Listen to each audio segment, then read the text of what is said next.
seja bem-vindo. Meu nome é Luiz Felipe. Neste vídeo, eu vou falar um pouco sobre retórica. Além disso, o meu objetivo será de, nos próximos vídeos, comentar sobre a obra retórica de Aristóteles, sendo que esta obra contém 3 livros e que Aristóteles foi uma das pessoas que mais contribuíram para o estudo da retórica. Por enquanto, primeiramente eu vou falar da origem da retórica e o seu contexto histórico de um modo geral. Assim, podemos considerar que desde Homero, que foi um grande poeta e escritor, desde aquela época, os gregos se distinguiram pela facúndia, a aptidão para discursar, a eloquência e a preocupação com a arte de bem falar.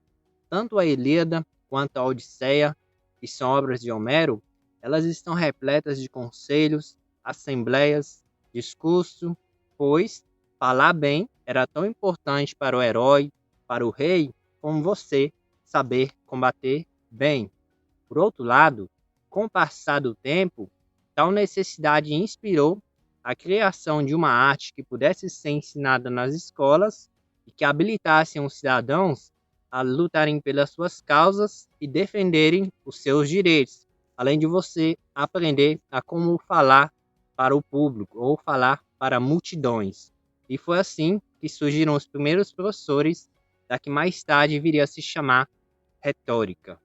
Dando sequência, vamos para outro assunto que fala da natureza e a finalidade da retórica. Logo, para termos um entendimento mais aprofundado, vamos analisar o que Quintiliano ele reflete sobre várias definições do que é retórica, com base nas 4 mais representativas convenções de retórica clássica. Retórica clássica antes de Aristóteles ou daquele mesmo período.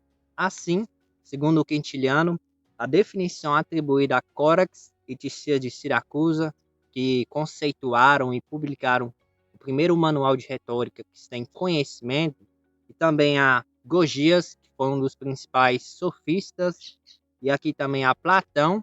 Para eles, a retórica seria a geradora da persuasão.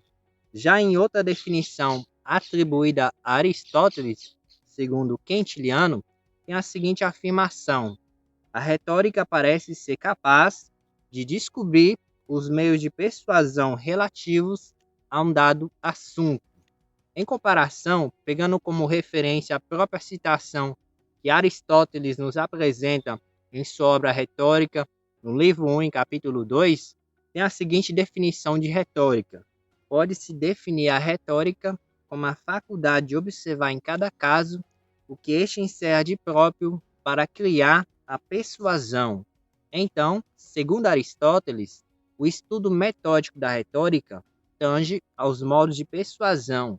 E a persuasão, segundo ele, seria você fazer uma demonstração, uma vez que nos sentimos o mais plenamente persuadidos quando julgamos que uma coisa foi demonstrada. E essa demonstração, ele dá o nome de entimema. Entimema sendo este, em geral, o mais eficaz dos meios de persuasão. Entimema, exemplo, silogismo serão elementos que analisarei com mais detalhes quando eu estiver comentando sobre a obra retórica de Aristóteles. Por enquanto, vamos para outras definições que Quintiliano atribui, como seria a definição de retórica. Uma das definições atribuídas a Emágoras diz o seguinte: a retórica é a faculdade de falar bem no que concerne aos assuntos públicos. E por último, a definição dele mesmo, Quintiliano, na linha dos retóricos estoicos, para ele, a retórica é a ciência de bem falar. Em resumo, no aspecto, todas essas definições, elas concordam que o estudo da retórica tem em vista a criação e elaboração de discursos com fins persuasivos, a fim de atingir um determinado objetivo prático. Mas, embora idênticas no essencial, podemos realçar 4 elementos retóricos importantes, ou responder a 4 perguntas. A pergunta 1, sobre o seu estatuto metodológico, a pergunta 2, sobre o seu propósito, a pergunta 3, sobre o seu objeto, e a pergunta 4, sobre o seu conteúdo ético.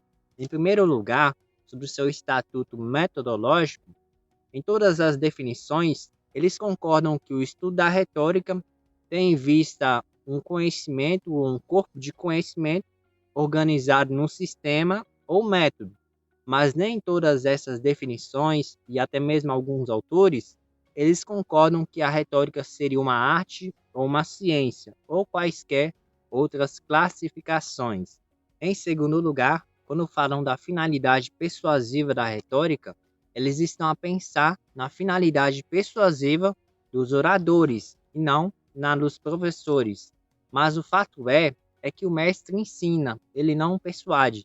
É como se indiretamente ele estivesse envolvido na finalidade persuasiva. Por exemplo, eu estou aqui comentando com você sobre retórica, não com a intenção direta de persuadir ou convencer você de algo, sim com a intenção de informar ou até mesmo ensinar você sobre retórica. Então, entende a diferença entre você como orador e você como professor.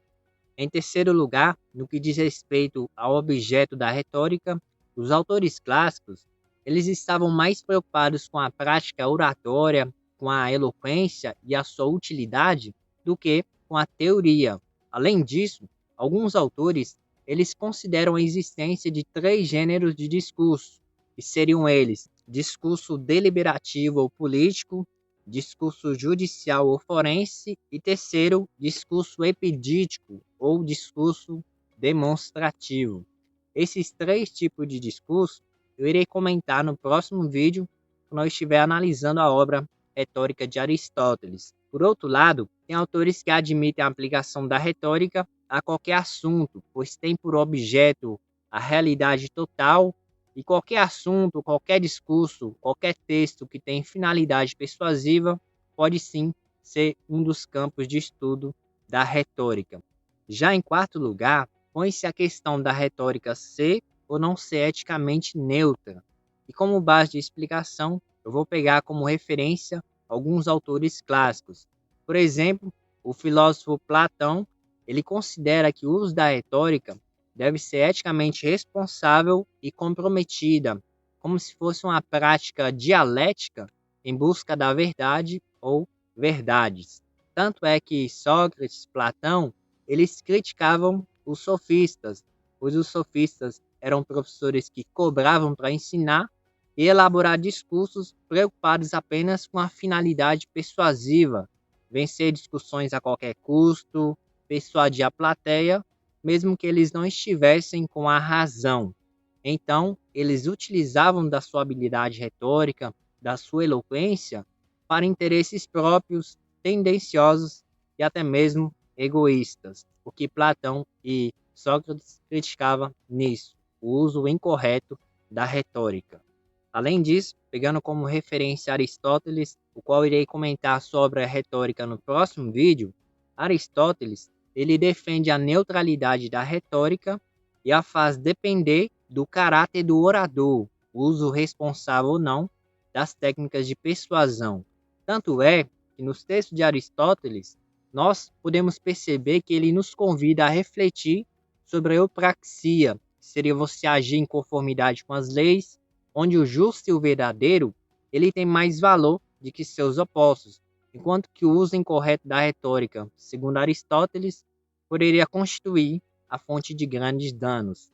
Aliás, na Grécia Antiga, quando eles falavam que a retórica é a ciência de bem falar, fazem com a consciência de que para se falar bem, é necessário pensar bem, e de que pensar bem pressupõe não só ter ideias lógicas e esteticamente arrumadas, como ter um estilo de vida, você viver aquilo que você crê. Como disse uma frase de Bourdieu, a lei moral é a primeira e a última de todas, aquela pela qual cada uma das outras se fortifica e completa. Enfim, neste primeiro vídeo, eu falei um pouco sobre o contexto histórico no qual a retórica está inserida, sobre a sua natureza e a finalidade, e também algumas definições de alguns autores.